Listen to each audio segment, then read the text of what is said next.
Greetings in the name of His Imperial Majesty, Emperor Haile Selassie I, Jah Rastafari. He's ever living, He's ever faithful, He's ever sure.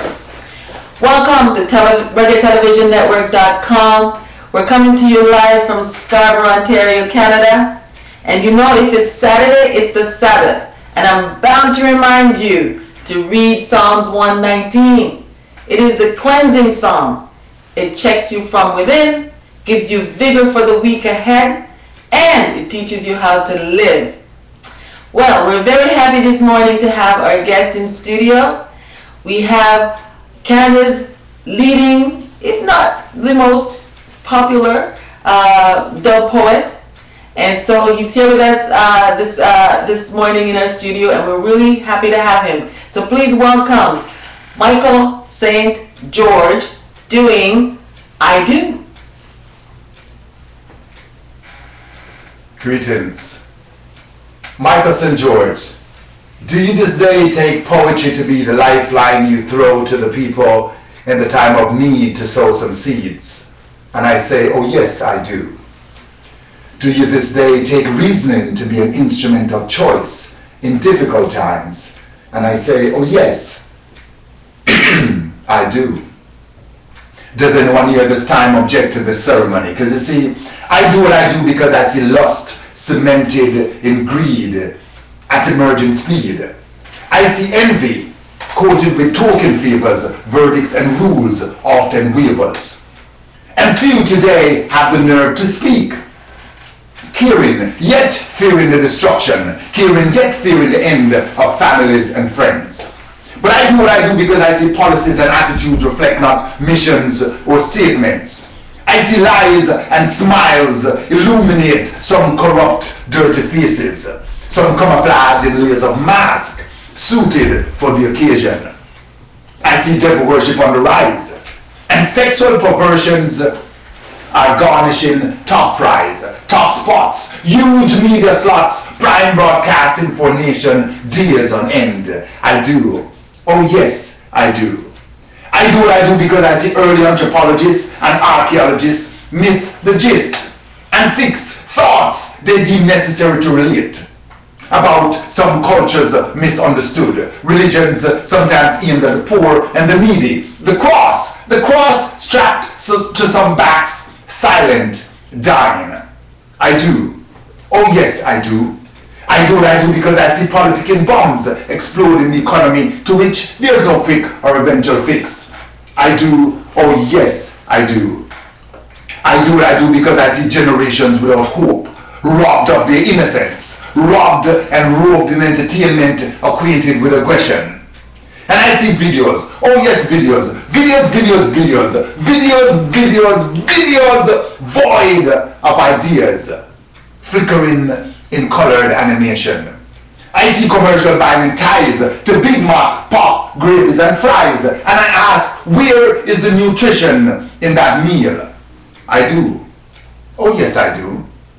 I do what I do because of the world's wealth, the luxury, and the poverty it produces. I do, oh yes, I do. I do what I do because of the losslessness, the loneliness that exists in the crowd, for love, for those I hope will change, for those I wish to aid, and for those aiding aids, for those with failing faith. Because living is becoming insecure, and for death I see one cure. Life, and time cannot be stored. Societal cues like screws with unreal expectations. And you keep asking why I do as I do.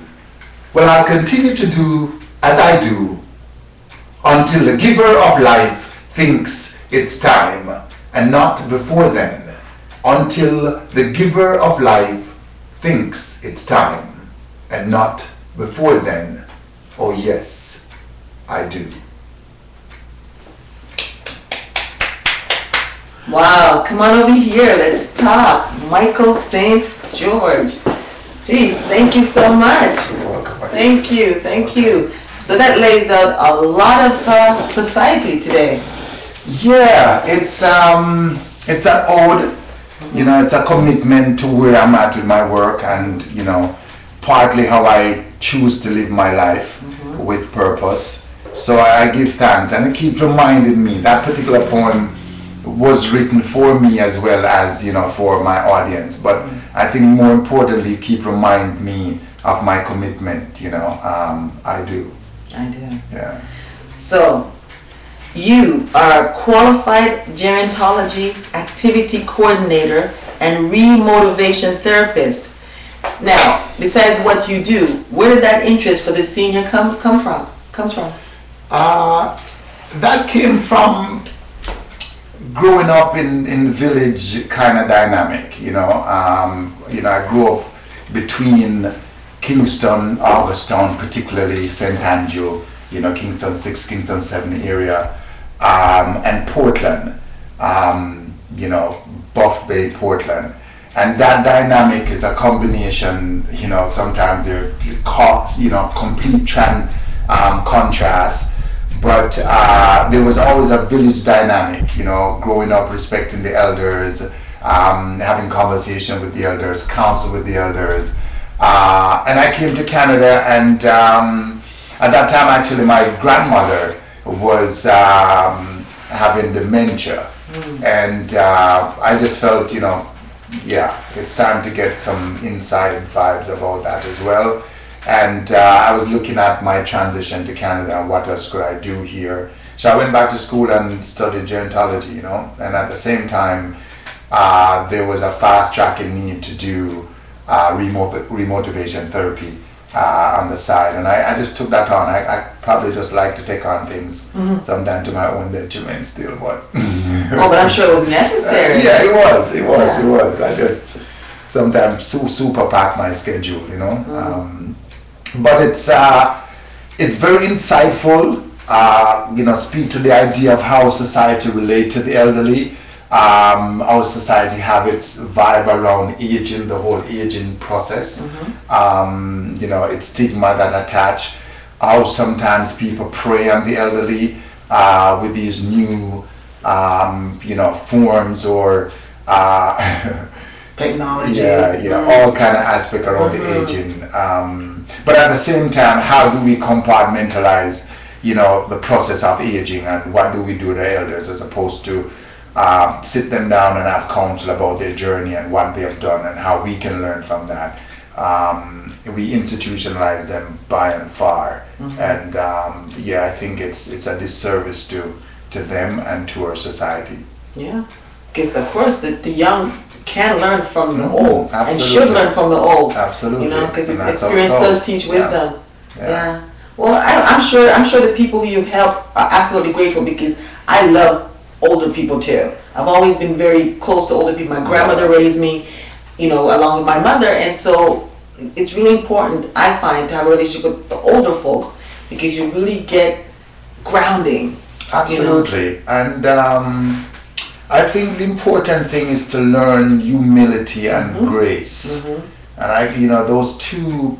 I think, you know, I spend some time with my granddad now. I'm back and forth with one of my eldest aunt in the family, and when you talk about grace and wisdom, and she embodied that, and I yearn to do that. And as we grow older, I think if we don't find that kind of comfort within ourselves, then aging becomes challenging. And I think, you know, we can't avoid it, irrespective of what we want to do with the technology. We can't avoid it. Just embrace it. You make it work for you. You have to. I truly believe in embracing it, make it work for you. Very good. So, you know, your passion don't fall too far from your work, because as a poet and a musician, you also, you know, talk about, I mean, this is your quote here. You explore social values related to our seniors and examine the need to rebuild bridges between generations. So that is your second album, Roots to Fruit? Yeah. I actually did that album while I was studying gerontology, interestingly. So a lot of the work on that album is connected to issues around the elderly, and I was working with the Toronto Intergenerational Project at that time, so I did a lot of work with youths and the elderly. Still do that. I spent a lot of time within the last 7 years actually doing a lot of work with youths, not so much with the elderly, but it is about building bridges, of course. It's about helping people to recognize that we have to value this idea of interdependence seriously and not just independence, you know. But capitalism talks about independence a lot and make you feel that independence is where it's at. But I think it's interdependence is where it's at. Of course, yeah. We're all related as human beings. And we all depend on each other. We all depend on each other, yeah. I mean, it would be crazy for me to sit here and just talk by myself. Wouldn't that be crazy? What good would that do? Some people do it. Yeah, but they're crazy. Well, you know, sometimes crazy is a nice place to be. You know? True. People tend to leave you be and you can be crazy all by yourself. Yeah. Well, that's great, Michael. Now, you also blend, you say you blend your spiritual energy and your social commentary. How do you do that? Rastafari allows me to do that. And I give thanks, you know. I grew up in a very Christian home, still love my family that are Christian, devout, and my brethren them that are Christian and Muslim and, you know, other, you know, religious and spiritual persuasion. At the end of the day, again, growing up in Jamaica, growing up in Augustown, my state of social consciousness gave birth during the apartheid era, you know, and we were in the streets, running up and down, marching, you know, demonstrating, all that stuff.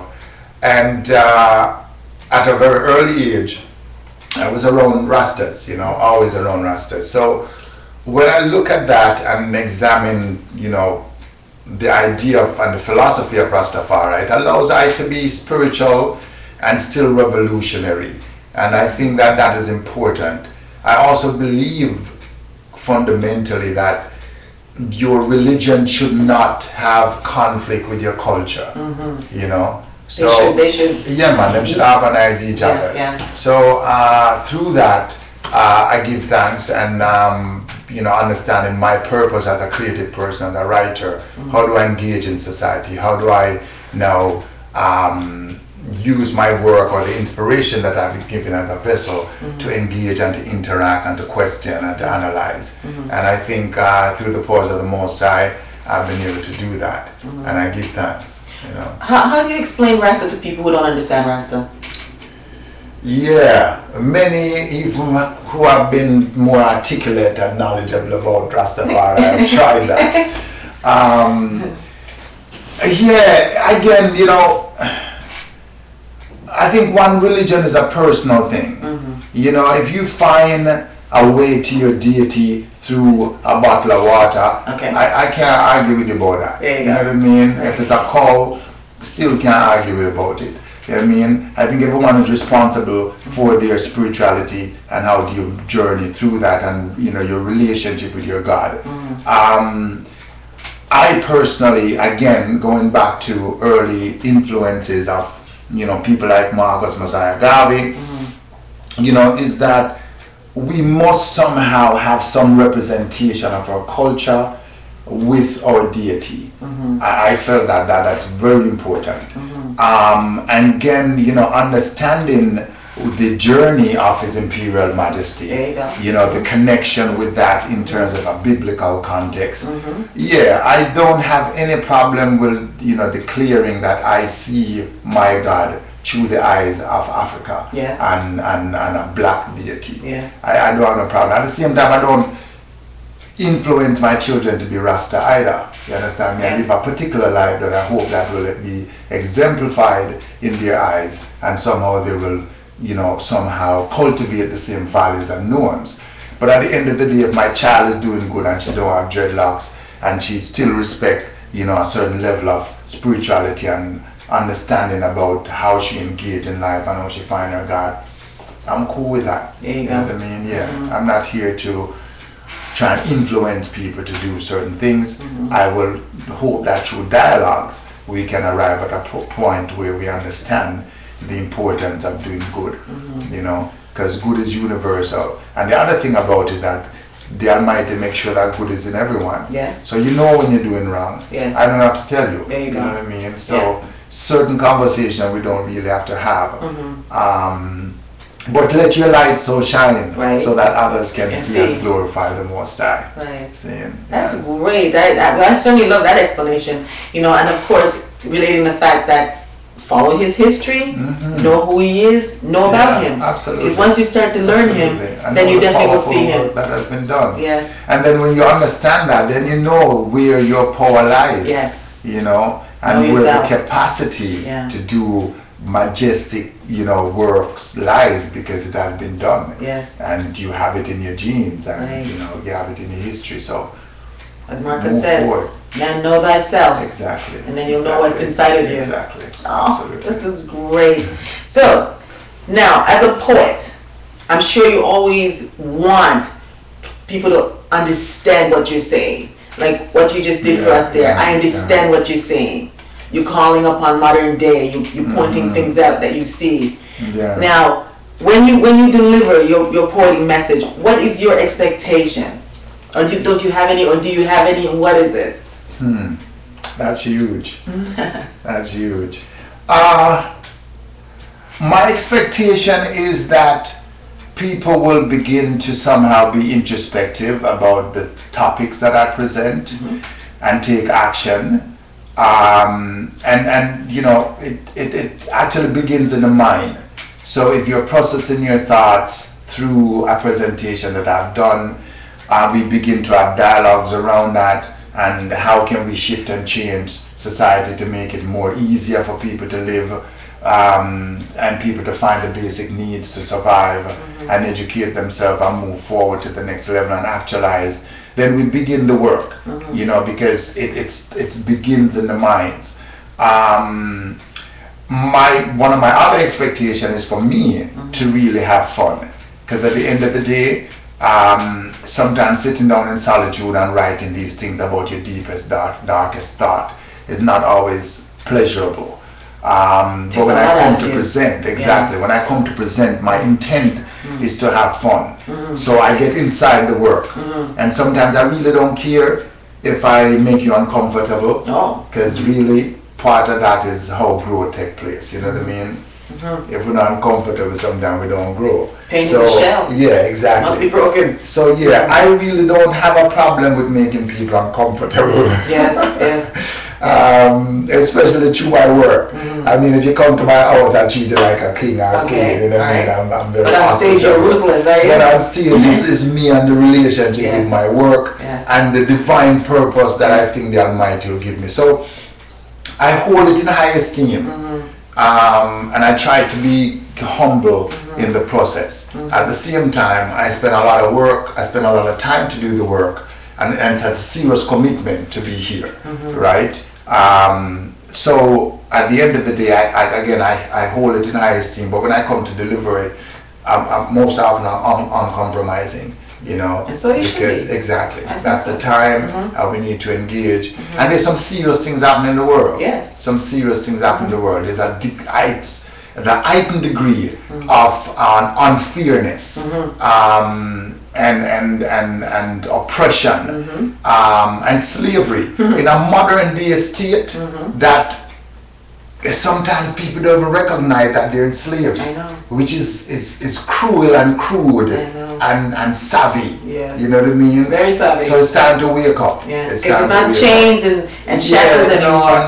But it goes deeper and it goes wider and it's more insidious. Absolutely. You know what I mean? Yeah. So you have to be on the alert. Yeah. So you actually are given more of the things that you don't need or want. And the things that you really need are taken away. Exactly. As being old-fashioned or more and more and more and more. Yeah. Even your own democracy.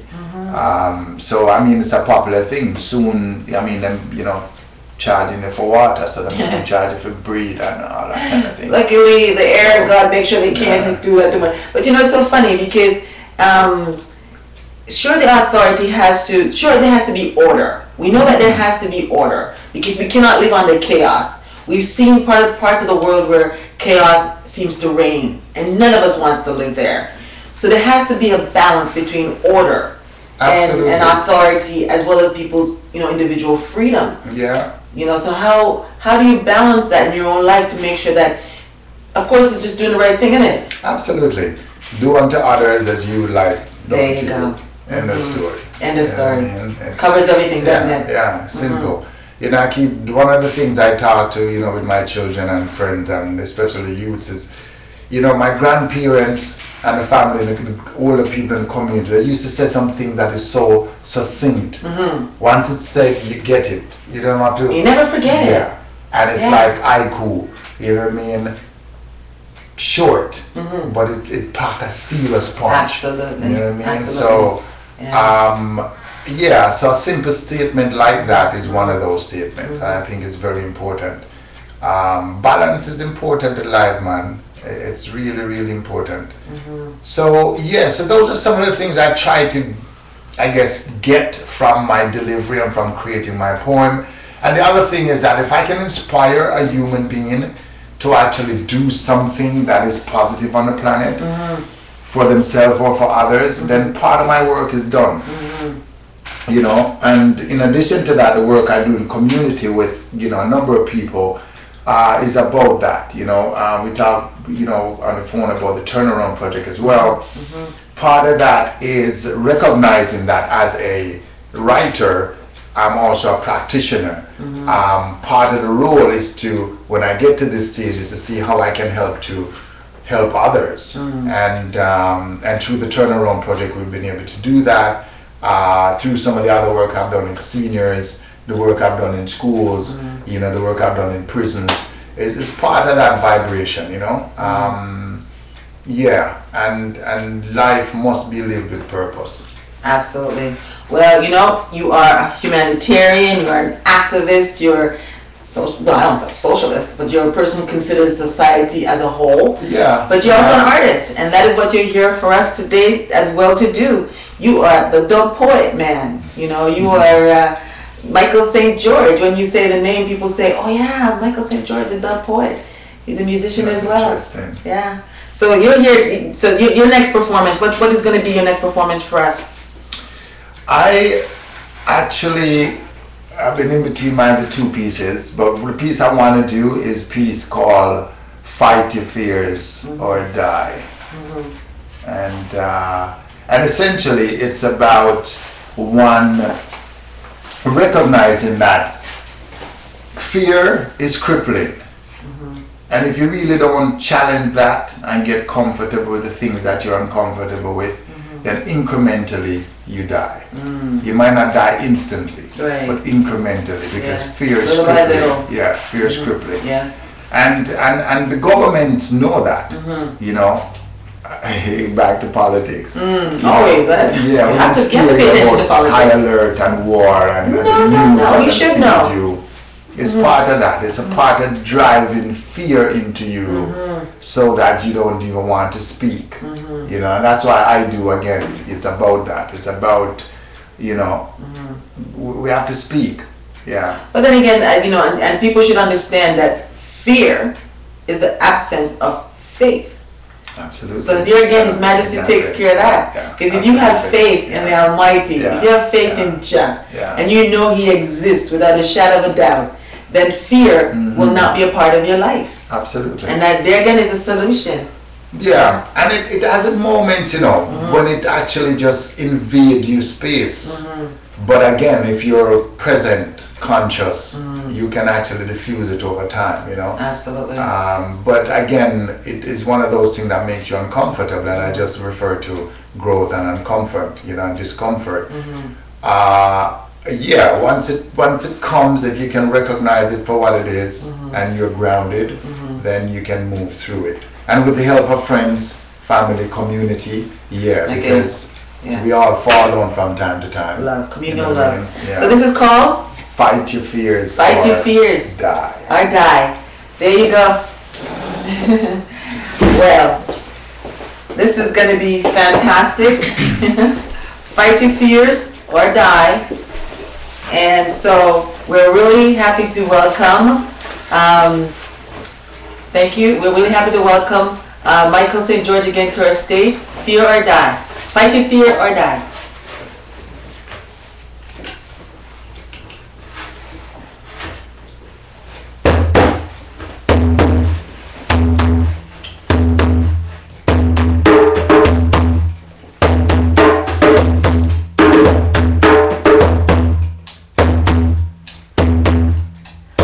Ay, ay, ay, ay, ay, ay. Ay, ay, ay, ay, ay, ay, ay, ay, yeah. I see them stand by and I hear she cry. Fight your fears or die. Ay, ay, ay, ay, ay, ay. Ay, ay, ay, ay, ay, ay, ay. I see them stand by and I hear she cry. Hear she cry. Fight your fears or die. Ay, ay, ay, ay, ay, ay. Ay, ay, ay, ay, ay, ay, ay. I see them stand by and I hear she cry. Hear she cry. Yeah. Fight your fears or die. She was born from a certain circumstance she chose not. And grips came late, way after what seemed like an eternal slide. But then a voice came from deep, deep inside, saying, fight your fears or die.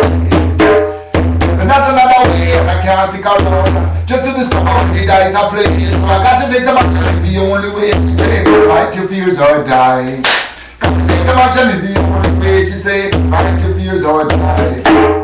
Ay, ay, ay, ay, ay, ay. Ay, ay, ay, ay, ay, ay, ay, ay. I see them stand by and I hear she cry. Hear she cry. Fight your fears or die. Got not another way and I can't take alone. Just to discover where the dice are played. So I got to take the match and it's the only way. She say, fight your fears or die. Ay, ay, ay, ay, ay, ay. Ay, ay, ay, ay, ay, ay, ay. I see them stand by and I hear she cry. Hear she cry. Fight your fears or die. Well, there you go. Fight your fears or die. Michael St. George. Come on over here. We have more to talk about.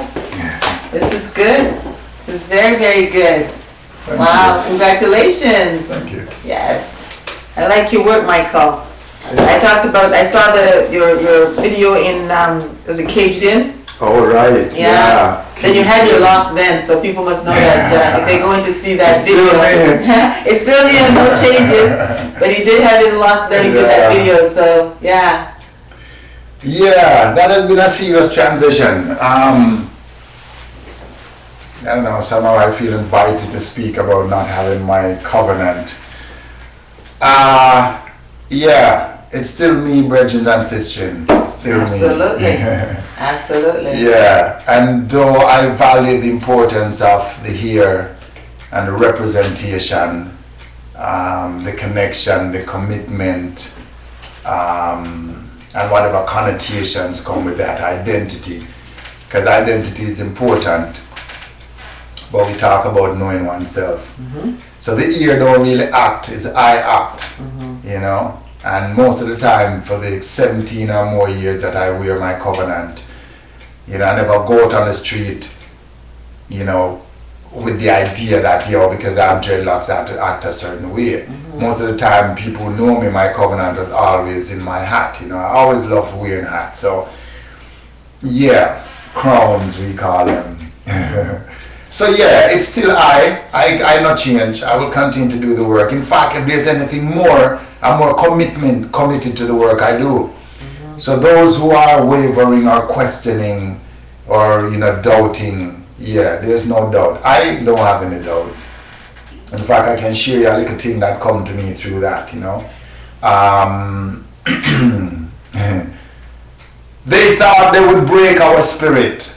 No, they thought we wouldn't live through it. I say no. Yeah. Because even with the whole vibration of the journey, yeah, through the Holy One, we renew our covenant. Yeah. Okay. Give thanks. All right, so that's important that people know that it's the same Michael St. George. Yeah, It's just not change. yeah, not change in And the in hair. fact, my mother loved to see me because I look closer to her when she gave birth to me now. Oh yes, I'm sure your mother would love that. Love my mother, man. You know, no matter what. How's she doing? Where is she at? She's good. She's in Jamaica at the moment.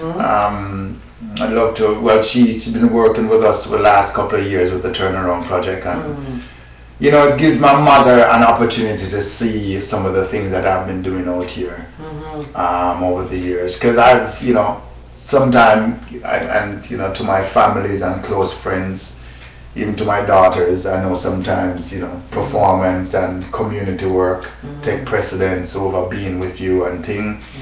Some family events I've not gone to because at the end of the day, you know, I feel like I need to do this thing. And I love my family, don't get me wrong. But family most time means something different for me, you know, beyond biologics, the biological connection. So yeah, we will continue to move forward and do the work we do, and at the same time try and share the love that we can for both family, biological and otherwise. But yeah, at the end of the day, we're here to carry out a particular work, and we endeavor to do so. So that leads me to my next question. So if it's not your pretty face and brilliant mind and great body, what is it that makes you get all this extensive media coverage? Do I? Yeah. I don't know. You know, it's funny. I don't really focus on that. Sometimes people call me for interview and I don't go. You know. I'm glad you came here today. Yeah, give thanks. You know, give thanks, because sometimes I think that, you know, people need to get into the work.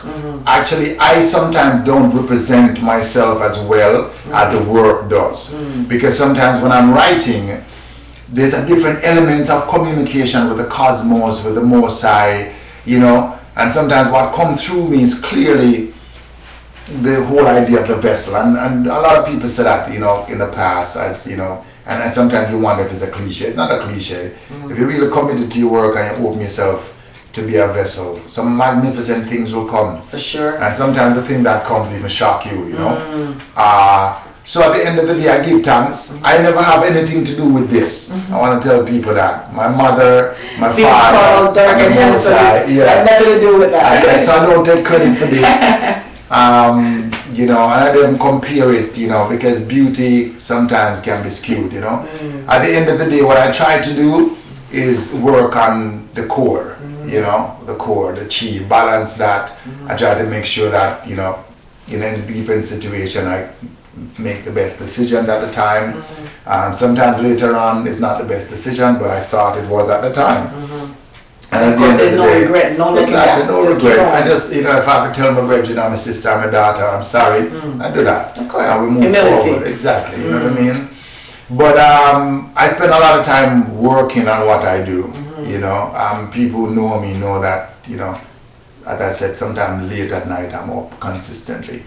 And sometimes it's a program that you've been given as a child too, you know. I'm kind of stepping away and being a little bit more, you know, objective and observant about that. Sometimes it's a program and we have to deprogram ourselves. But we grew up hearing that, what is that saying? The heights that great men reach and kept was not attained by sudden flight. But while their companions slept, they were toiling in the night. There you go. Yeah. Takes work. Exactly. So yeah, enough time when my brethren them asleep, I'm on to it. Wow. You know what I mean? So it's just one of them things. And I give thanks. But the other thing is that I totally enjoy what I do. Yeah, that certainly explains I it. totally 'Cause enjoy it. yeah. So people will feel it, and I give thanks that people have been replicating that in the media. And and I give thanks that, you know, through the work I've done with a certain level of integrity and focus and seriousness, and how I've conducted myself, I have a reputation out there that people respect. Yes. And people come to me and talk about that. Yeah. And I give thanks to that. And I endeavor collectively to maintain that and move it to another level. Wonderful. You know what I mean? Well, you came highly recommended, and I want to thank Tanny Meadows for making that possible. Because you know, Tanny. yes, he made sure we connected, and I want to thank him very much. Yeah, well, so see, here you go again. And my next question comes in perfectly, because how important is community support to Michael St. George? Very. I mean, by and large, the work that we do is for a community. A thought that comes to mind, and sometimes you can't control the thought, but we just have to reel with them. There have been some conversation with brethren of mine who do this kind of work, and at the end of the day, sometimes when we go to the concert and the people are peers, it's pure white people or Europeans or people from different culture and things, and I'm being real, Well, they appreciate They do. things. They do. And at the same time, to be honest, a lot of them, more than maybe within our black community, has more resource and time. Resource and time. Yeah, exactly. That's the key. So true. I'm not excusing my affluent black friends. No, because they could do better. Yeah, exactly. So at the same time, there's people, and it's about values and priorities at the end of the day. So true. And effort. Yeah, exactly. True. But sometimes we feel a little bit sad when, we go to the concerts and it's pure light color people there, and say you sit down and you do this work for your own people. You want them to understand. You want them to understand, because part of it is situated in a particular context, in a particular time, and as we journey, we're trying to, somehow open people's eyes to what's happening around us and things. But yeah, people are people. So I come to recognize that people are people, and I don't make it bothers me as much, because at the end of the day, if I have my oppressors being more aware of the oppression that they actually subjected us to, then maybe things can begin to change. There you go. And if my oppressors begin to wave the flag about injustice, then maybe their peers who are the oppressors and who have more control will probably start opening their eyes. There you go. And everybody have to contribute to liberation.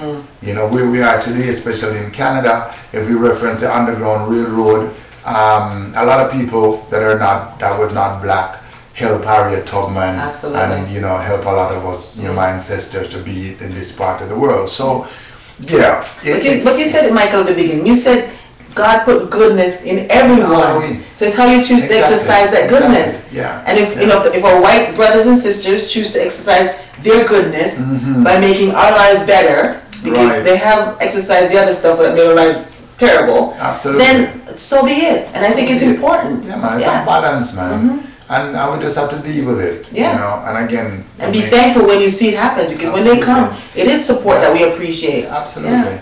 And the thing about it is that, again, travel, is one of a wonderful education. Yes. Outside of the institutions, right? Yes. I mean, there's rules and values in the institutions, but travel has, complemented and independently has allowed one to learn and engage in cultures and stuff that are different.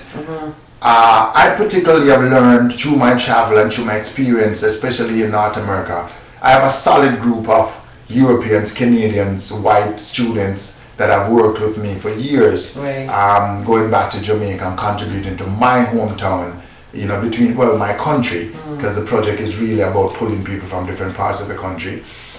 And I recognize that, there's some genuine people out there. Yes. Yeah, willing to do good for people, for humanity in general. Yes. And sometimes it's unfortunate, because the same way we get stereotyped because of our skin color, some of them get stereotyped too. Because of their history. Exactly, exactly. So we're here to balance all of that and break down some things. Again, Nyabinghi said that to white and black oppressors. The act of taking one life might be a little bit extreme, but I understand it in its connotation that, if a one is black or white, if you're oppressors, there's no excuse. None. No difference. So exactly. No difference. The only difference is that the color is different, but the behavior and the attitude and the result is the same thing. Well, Jah don't see color. There you go. So he does you know not. what I mean? Exactly. Yeah. So I love that about him. Yeah, man. Yeah. No colors. It's a vibration. If you love him, you can come anytime, anywhere. As long as you love him, you come on in. And anyhow, he just loves that. Yeah. It's true. I always say his big, when I started really understanding Jah, his biggest motivation is that he doesn't want to lose any one of us. He Yeah. does not want to lose one soul. He said he makes that so clear. He wants everyone. Because there's a lot of work to be done. Yeah. There's a lot of work to be done. And he loves everyone. Yeah. He doesn't want to give anyone to the other guy. Oh, well, you know what? You have performed right across North America, the Caribbean, the UK. And as I said, your name travels far and wide. So what has been your overall impression of the audiences out there? Besides the fact that there's a lot of white people, and they do come and they're very enthusiastic. Because my cousin Peter Tosh, he has a video in that he made on my birthday in maybe 1980 before he passed away. I think he passed away in 87. He was killed. He didn't pass away. He was killed. Yeah. And so he's in the studio somewhere in the States and in a concert hall. It's packed jam with white people, and I'm telling you, it was amazing how he brought them to this I'm going to use the word orgy of pleasure. Just being up there, this tall man, just giving them all this pleasure with music, and they were like in a frenzy. You could just see that, and I love that about that show. When I watch it, when I'm feeling down, I always put it into to watch. So what has been your overall impression of the audiences you had, and you're receiving and? Yeah, it's been great.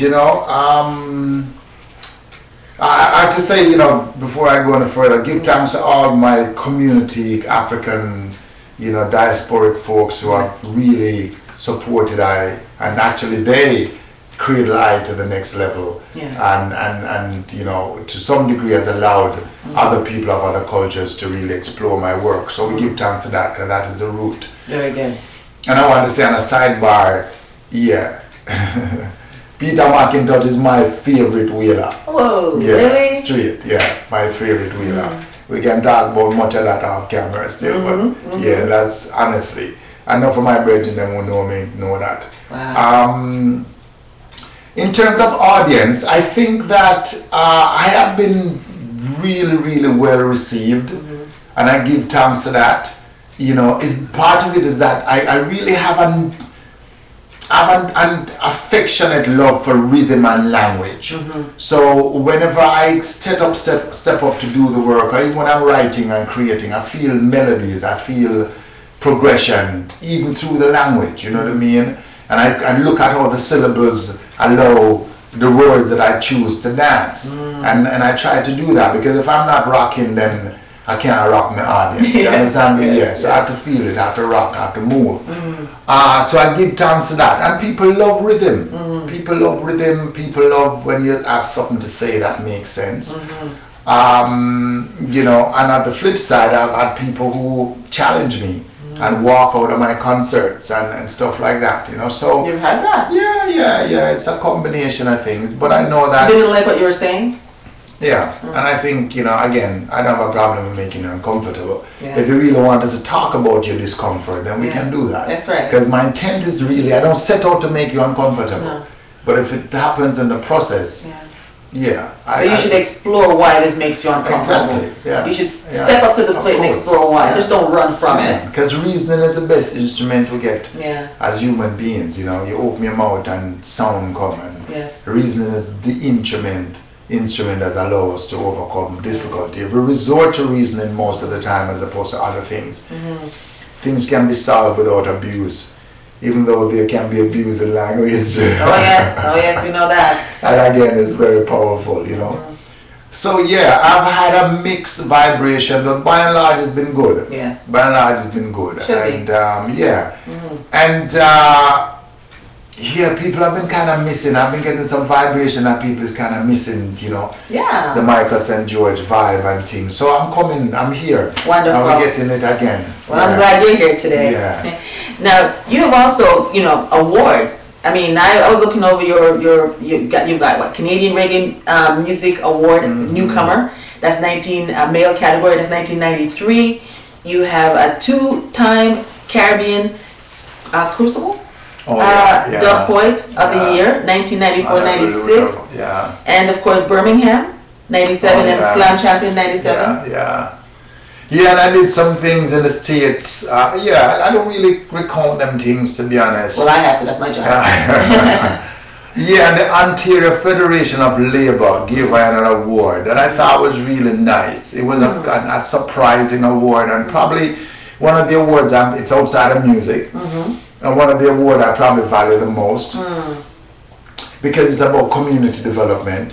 It's about the work I did, particularly with a group of immigrants who are workers, particularly hotel workers and restaurant workers within the industry. And yeah, and I give thanks for that. I really give thanks for that on a particular level.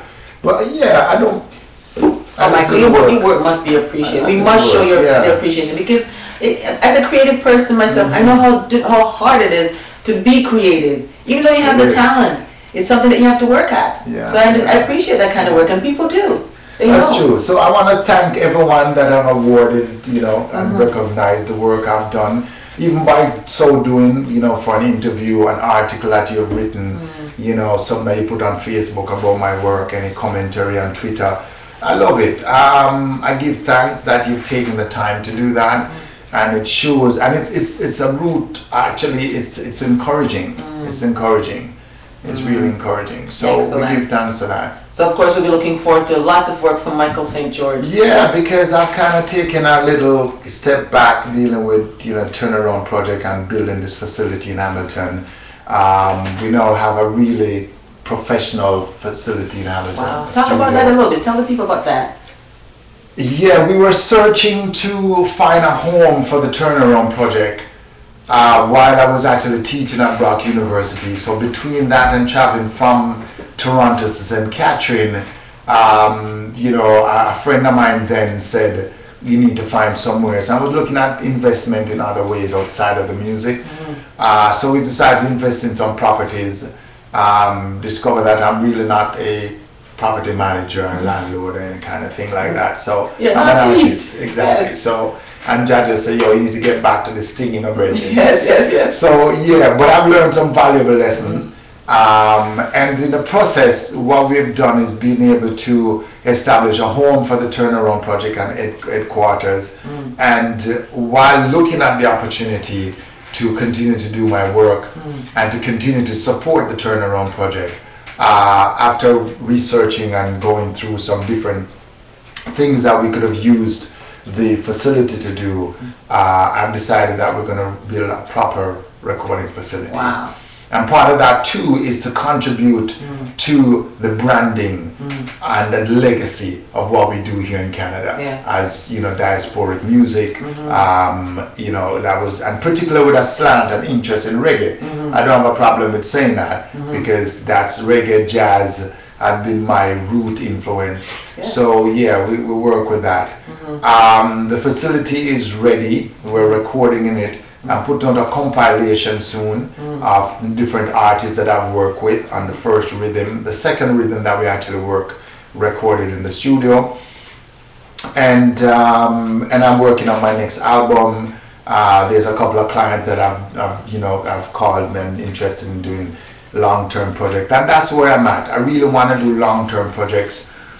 I want to do albums and follow artists and work with, like, you know, label stable sound is the caption of Full Stride. Label stable sound. Yeah, label stable I like that. sound, exactly. Yes. So yeah, we you know, we have the facility, which is by and large the stable, and it's looking at stability as well.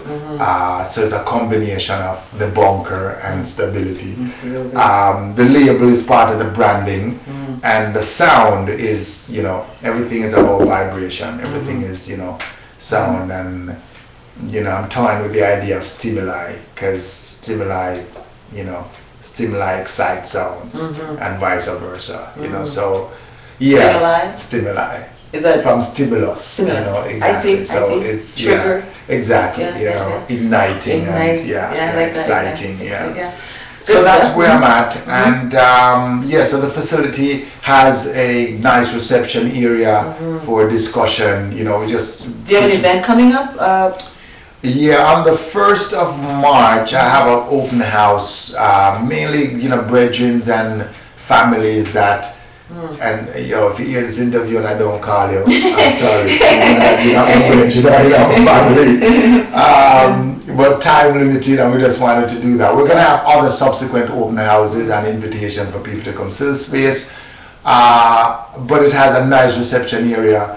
nice, we have 2 control rooms. We have an A room and a B room. And we also have a nice live room with drum, bass, guitar, everything there. So you just come in and you just plug in and you go to work. So people can make their albums there, they can do their recordings there. Very good. And we have a setup too that, you know, if you, because most of my friends and thing is from out of town, out of the country, we have a bit of accommodation as well. So if you want to come in and check in for a month, if you want to get away from your house and just come do your work, you can come in and check in. You can accommodate them while they make their music. Exactly. Wonderful. You can cook and eat and sleep. Wow, that sounds like a great project, Michael. Yeah. And it's finished, it's completed. Yeah, we're putting on the, you know, decorated touch at the moment. Yeah. But yeah, we've been recording in it for the last 6 months. Wow. We've kind of not made it public because one of the things I've been doing is working through the kinks with a couple of brethren of mine. I feel Joseph is, you know, solid brethren. He's been working with me. I have some brethren, you know, Dennis Bovell in London and, you know, brethren in Jamaica that I've been consulting with and, you know, just moving through things. And yeah, so we give thanks for where we're at, and we invite the public to now come and share the essence of the space. You know, maintain the integrity of the space with that integrity of your work and who you are as a human being, and hopefully we can enhance that and move that to another level. Wow. I certainly feel that the public is certainly ready for that. You know? Yeah, and I think that also, I think within what we do in Canada, I think it's important for us to continue to have seriously professional facilities. Absolutely. Yeah. Absolutely. Because it's the only way you're going to be recognized for what you do. It's the only way you're going to be able to nurture the next generation seriously, so they take what they do seriously as well. Quality matters. Yeah, exactly. Absolutely. So I think that is really important. Good. Yeah. Good. We definitely share that. Now you've had selected publications. You have books in print. And also, you teach a poet in school class? Yeah, I have been privileged to have been working with this organization called Mariposa in Schools now for maybe about 12 years. Wow. And I offer 3 programs that I designed for the Board of Education. And yeah. And it's level 5, grade level 5? Yeah, well, the programs vary depending on what program, you know, a teacher or a board or, you know, I've selected. You know, we do grade 2 to 6. So we do high schools, we do 7. I particularly love 7 and 8. Grade 7 and 8 is pliable. You can get to them. You can inspire them there. But they also can get to you because so they're really because they're so challenging age, right? And they're finding themselves. But I find that at that age, if you really connect with them with a certain level of genuine, you know, value and ethos in terms of purpose, you can journey with them and they can inspire you in turn. So yeah, particularly like that. You know, we've been presenting this thing to even conferences with educators. I've done workshops with them. So, you know, part of it is performance workshops, performance demonstrations. So it fills into that milieu. But it's again, it augments what is happening within the curriculum in education. Because it has that kind of a value across the curriculum and identifying elements of that performance and poetry and public speaking and confidence in oneself and critical analysis that allows you to do. And in essence, that's education. And you connect all of that with African history. Absolutely, absolutely. And the root of the African oral tradition. Yeah, because a lot of our stories were passed on by word of mouth. Exactly.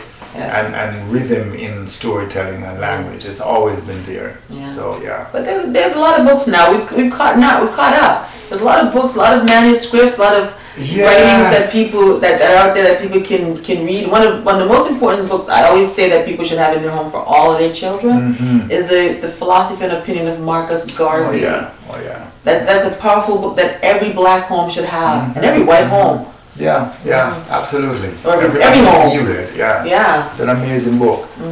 Amazing book. Yeah, an amazing man. Oh, Marcus, I know. On our website, I truly believe in the foundation of any organization, and Rastafari has its foundation. And I was able to pick out these 4 men of the foundation. We're all part of it. We're all important specimen. But I always find that, Jesus, Marcus, Bob, and His Majesty. Mm-hmm. These are the 4 foundation, I believe. And Isaiah is the one that really says that. It's not me. I'm just kind of, quoting Isaiah. Yeah. And these 4 men, because of the lives that they live and the work that they've done, I identify them as the foundation of Rastafari. Absolutely. Definitely. Absolutely. Marcus, man, he's his job was to remind us where we came from. And don't you think he did that well? I think he did that very well.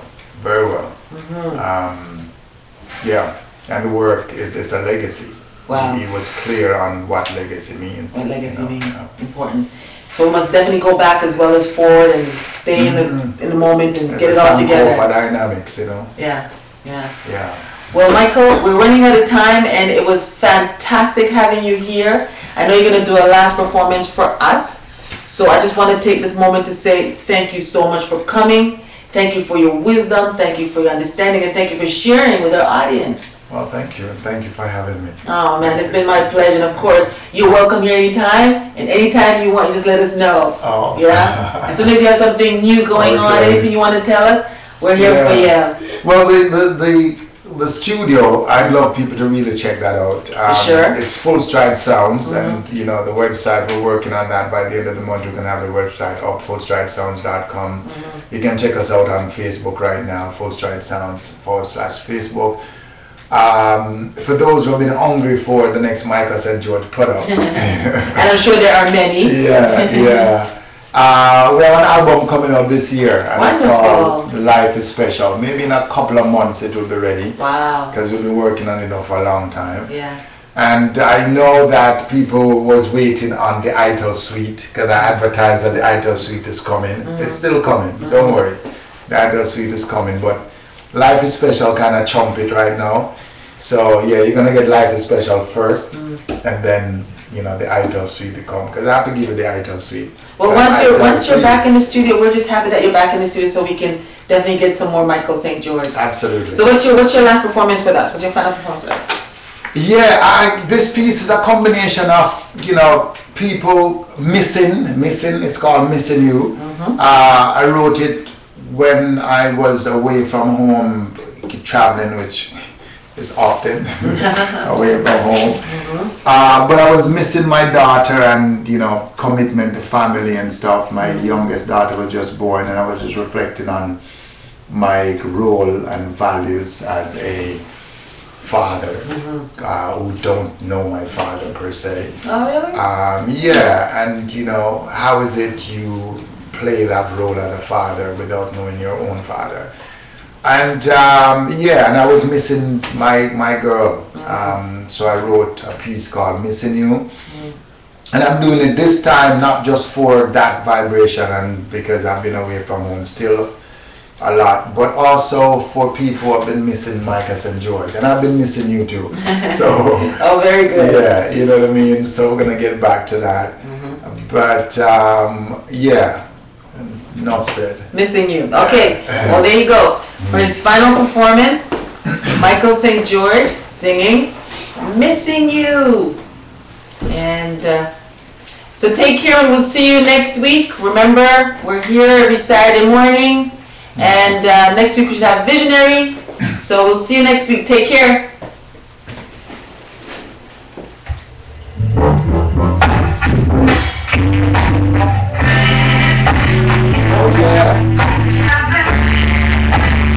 I've been missing you all through the day. Yeah, I've been, and deep down inside I've been. From the bottom of my heart I've been missing you all through the day. See, guess what? Today was wet, cold and dreary as I traveled to another city. You see, I felt so sad and lonely as these reporters lined up to interview me. But it's been 125 days since my little baby was born. And over 25 of those days I've been able to see my heart is with you, and nobody knew just how much I've been. Yeah, deep down inside I've been. From the bottom of my heart I've been missing you, oh missing you, all through the day. Yeah, I've been. And deep down inside I've been. It pains, oh yes it pains. It pains to be away so long. Yeah, you see, I miss your gentleness, warm as a tropical noonday sun. You see the way we celebrate life with and in style. Yeah, for the miles and days that I've traveled, oh, you're more amazing than grace. And this is why, from the bottom of my heart, I just want to let you know how much I've been missing you. And guess what? Rude. Some say Sugarloaf pineapples can be prickly, but sweet. Yes. And Bombay mangoes firm and full of meat, but I can't take no more potatoes on the store. Yeah, I say a little bit of I toast too can do. And like the birds, oh yes the birds on the distant tree. Oh, your multiplicity in sweetness is blessed by design, so I give praises. I've been, yeah, deep down inside I've been. From the bottom of my heart I've been missing you, oh missing you, all through the day. Yeah, I've been. And deep down inside I've been. It pains, oh yes it pains. It pains my heart to be away so long. I've been missing you all through the day. And you see, guess what? These things happen when you care for someone. Yeah, these things happen when water leaves its mark. But I've been sitting here and thinking just how much the little things you do, the little things you say makes a difference to me. And this is why I had to put my pen to paper. Yes, I had to put my fingers to the keys. 1, 2, 3. Somebody please, oh please, take me home, because I've been. Yeah, deep down inside I've been. From the bottom of my heart I've been missing you, oh missing you, all through the day. Yeah, I've been. And remember, these things happen when you care for someone. These things happen when water leaves the spark. I've been missing you, oh missing you, all through the day. I just want to let you know one more time I've been. Deep down inside I've been. Oh yes, it pains my heart to be away so long. I've been missing you all through the day. I've been, and deep down inside I've been. From the bottom of my heart I've been missing you, oh missing you.